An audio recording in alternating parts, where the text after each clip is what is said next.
आज जानेंगे different type of breathing terminology के बारे में। सबसे पहले उसके नाम को देखते हैं, फिर उसको फर्दर इलेबोरेट करेंगे एक एक करके। फर्स्ट है eupnoea, second apnoea, third dyspnoea, fourth bradypnoea, fifth tachypnoea, sixth hyperpnoea, seventh hypopnoea, eighth orthopnoea, ninth hyperventilation और टेंथ हाइपोवेंटिलेशन। इसमें कुछ नॉर्मल ब्रीदिंग पैटर्न है और कुछ एबनॉर्मल भी। नाउ अब इसे एक एक करके समझते हैं। फर्स्ट है यूपनिया। इसके वर्ड को स्प्लिट करें तो ईयू मीन्स नॉर्मल एंड पनिया मीन्स ब्रीदिंग। हम पिछले स्लाइड में भी अगर देखेंगे तो हमें एक चीज़ कॉमन दिखेगा, सारे ही वर्ड में पनिया कॉमन है। मीन्स हमें अगर कहीं पे पनिया वर्ड मिल जाए तो हम इसे आइडेंटिफाई कर सकते हैं कि ब्रीदिंग से रिलेटेड बात हो रही है वहाँ पे। अब यूपनिया के डेफिनेशंस को देखते हैं। Normal relaxed breathing, healthy conditions of inhalation and exhalation and unlevered breathing. ये एक नॉर्मल ब्रीदिंग पैटर्न है जो कि हेल्दी पर्सन एक्सहेल और इनहेल करता है, और ये अनलेवर्ड ब्रीदिंग है यानी एफर्टलेस ब्रीदिंग है। इसमें कोई एक्स्ट्रा फोर्स लगाने का ज़रूरत नहीं है। इसके ग्राफ को देखेंगे तो एक रिदम और कांस्टेंट रेट में है। सेकेंड है एपनिया। ए मीन्स विथाउट और नॉट, पनिया मीन्स ब्रीदिंग। इसके डेफिनेशन से जानते हैं। Temporary cessation of breathing during apnoea, there is no movement of muscles. मतलब टेम्पोररी सीजेशन यानी स्टॉप हो जाता है breathing for short period of time के लिए, एटलीस्ट 10 सेकेंड के लिए स्टॉप होना ही एपनिया कंसीडर करेंगे हम लोग। एपनिया में रिस्पायरेटरी मसल्स का मूवमेंट स्टॉप हो जाता है जो एक्सहेल और इनहेल में हेल्प करता है। एपनिया एक तरह का स्लीपिंग डिसऑर्डर भी है।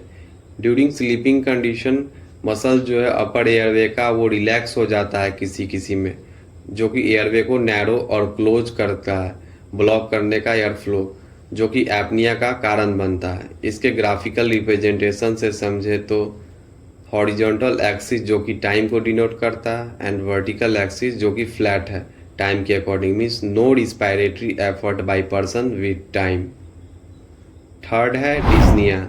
डिज मीन्स डिफिकल्टी और painful, pnoea means breathing. Word को स्प्लिट करेंगे तो समझने का, रटने का ज़रूरत नहीं पड़ेगा, क्योंकि सेम वर्ड कहीं पे रहेगा तो वही सिम्टम को इंडिकेट करेगा। जैसे यहाँ है डिज्निया मीन्स पेनफुल और डिफिकल्टी इन ब्रीदिंग, और कहीं कहीं पे उसी तरह जैसे रहता है dysuria means painful urination, dysphagia difficulty in swelling, dyspareunia means painful sexual intercourse. अब डिस्पैरियूनिया क्या है? तो ये एक एपिसियोटॉमी का कॉम्प्लिकेशन होता है जिसमें सर्जिकल इंसिजन लगाते हैं पेरिनियम रीजन में ड्यूरिंग चाइल्ड बर्थ ताकि अनवांटेड टीयर ना हो। इसी को एपिसियोटॉमी बोलते हैं, जिसका कॉम्प्लिकेशन डिस्पैरियूनिया है। तो बेसिकली हम ऑब्जर्व कर रहे हैं कि जहाँ जहाँ डिस वर्ड आ रहा है वहाँ पर पेनफुल का बात हो रहा है।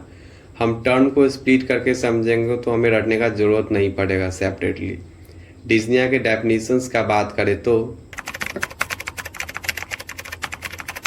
A term dyspnea refers to difficulty in breathing or shortness of breathing। I think word से ही क्लियर है, difficulty in breathing होगा या breathing short होगा। Means patient feel like not get enough air, chest feel tight। dyspnea एक subjective feeling है जो कि patient खुद डिस्क्राइब करेगा, we cannot measure it। आगे पढ़ेंगे ब्रैडिपनिया एंड टैकिपनिया। उससे पहले हमें ये पता होना चाहिए कि नॉर्मल ब्रीदिंग रेंज कितना है। Normal breathing range of adult person is 12 to 20 breath per minute. अगर 12 से कम होगा तो क्या कहेंगे और 20 से ज़्यादा होगा तो क्या कहेंगे, वो देखते हैं आगे। फोर्थ है ब्रैडिपनिया। ब्रैडी मीन्स स्लो, पनिया मीन्स ब्रीदिंग। कभी कभी हम लोग ब्रैडिपनिया और ब्रैडिकार्डिया में कंफ्यूज हो जाते हैं, दोनों को एक ही समझ लेते हैं। यहाँ भी ब्रैडी वर्ड कॉमन है, डैट मीन्स बात स्लो की हो रही है, और pnoea word related to breathing होगा and bradycardia word related to heart beat. Means cardia जहाँ भी आएगा तो हम कह सकते हैं यहाँ हार्ट बीट या हार्ट से रिलेटेड बात हो रहा है। तो हमें यहाँ ब्रैडिपनिया ब्रैडिकार्डिया में कंफ्यूज नहीं होना है। इसके डेफिनेशंस का बात करें तो A respiratory conditions characterized by abnormally slow breathing. I think it's quite easy. ये एक respiratory condition है जो कि abnormally slow breathing से जाना जाता है. अब कितना स्लो होगा? तो less than 12 breath per minute ही हम ब्रैडीपनिया को कंसीडर करेंगे. अब ग्राफिकल रिप्रेजेंटेशन से कंपेयर करके देखते हैं नॉर्मल ब्रीदिंग को ब्रैडीपनिया से. ब्रैडीपनिया में देख सकते हैं नंबर ऑफ वेव कम है in comparison of normal breathing in same time. कम नंबर ऑफ वेव डिनोट करता है स्लो ब्रीदिंग रेट को. फिफ्थ है tachypnoea. Tachy means fast, pnoea means breathing. Same इसी तरह tachycardia means fast heart beat. Tachycardia और टैकीपनिया में भी कंफ्यूज नहीं होना because sometime we alter them. बात करें टैकीपनिया के डेफिनेशंस का तो it is defined as breathing rate that is higher then normal. Breathing condition जो कि ज़्यादा हो जाता है एक नॉर्मल ब्रीदिंग रेंज से, more than 20 breath per minute. इसके भी ग्राफ से देखेंगे तो सेम टाइम में नॉर्मल ब्रीदिंग कंपैरिजन में मोर नंबर ऑफ वेव है टैकीपनिया में. High number of wave indicate fast breathing, यानी टैकीपनिया में हाई नंबर ऑफ वेव है in comparison of normal breathing में, जिसे कि हम टैकीपनिया कहते हैं. सिक्स्थ है हाइपरपनिया. A hyperpnea is characterized by an increased volume of air taking during breathing. It can occur with or without increase in respiratory rate. हाइपरपनिया जो है वो एक तरह का डीप ब्रीदिंग है देन यूजुअल, यानी नॉर्मली जनरली हाइपरपनिया जो है वो नॉर्मल फिजियोलॉजिकल रिस्पॉन्स है हमारे बॉडी का. लाइक जब हम एक्सरसाइज और अदर एक्टिविटीज करते हैं तो हमारे बॉडी में लो ऑक्सीजन होने लगता है, तो बॉडी इसे कंपनसेट करने के लिए डीप ब्रीदिंग करने लगता है, जिसे हम हाइपरपनिया कहते हैं. अब है next, no hyperpnoea and tachypnoea are not same because tachypnoea are characterize by rate of breathing and hyperpnoea is characterize by depth of breathing. हमें इसे पढ़ने से ही क्लियर है कि हाइपरपनिया एंड टैकीपनिया जो है दोनों एक दूसरे से अलग है. टैकीपनिया जो है वो रेट ऑफ ब्रीदिंग से जाना जाता है and hyperpnoea depth of breathing से. सेवेंथ है hypopnoea. It is defined as shallow breathing और abnormally low respiratory rate at least for 10 second. Hypopnoea जो है वो एक शैलो ब्रीदिंग यानी ज़्यादा डेप्थ नहीं होगा ब्रीदिंग में, डिक्रीज हो जाएगा amount of air movement in lungs during exhale और इनहेलेशन, और लो रिस्पायरेटरी रेट हो भी सकता है एंड नहीं भी because hypopnoea is characterize by reduction in air flow, और ये इंसिडेंस एटलीस्ट फॉर 10 सेकेंड होना चाहिए, then we called hypopnoea. Next है ऑर्थोपनिया. ऑर्थो मीन्स स्ट्रेट और वर्टिकल, पनिया मीन्स ब्रीदिंग यानी स्ट्रेट ब्रीदिंग और वर्टिकल ब्रीदिंग. फर्दर इसको definition से समझते हैं. Orthopnea is defined as difficulty in breathing that occurred when lying down and is relieved upon changing to an upright position. ऑर्थोपिनिया एक तरह का ऐसा एबनॉर्मेलिटी है जिसमें पर्सन डिफिकल्टी फील करता है ब्रीदिंग में जब वो रेस्टिंग और स्लीपिंग कंडीशन में फ्लैट पोजीशन में रहता है तब, एंड सडनली रिलीफ मिलता है जब सिटिंग या स्टैंडिंग पोजीशन में रहता है तब.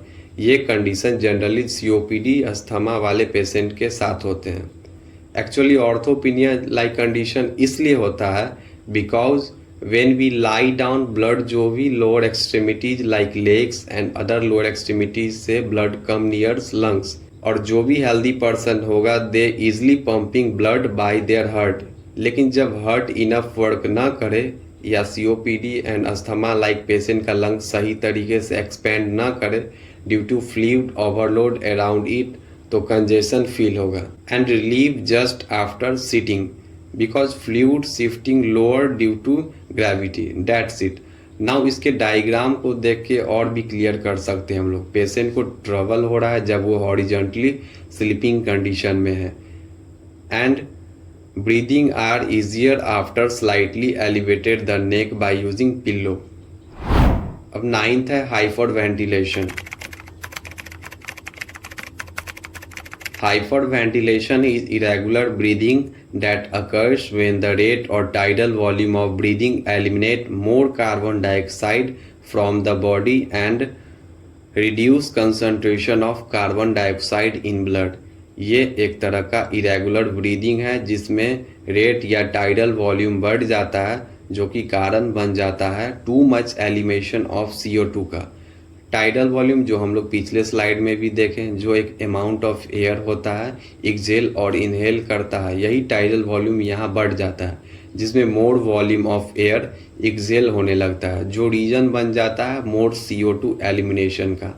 And rate are also responsible, जो कि डेफिनेशंस में रेट इंक्रीज यानी more breath per minute than normal breathing, और मोर ब्रीदिंग रेट भी एलिमिनेशन ऑफ CO2 का कारण बनेगा। लो CO2 जो है वो रिस्पायरेटरी अल्कोलोसिस क्रिएट करता है। अब कैसे करता है?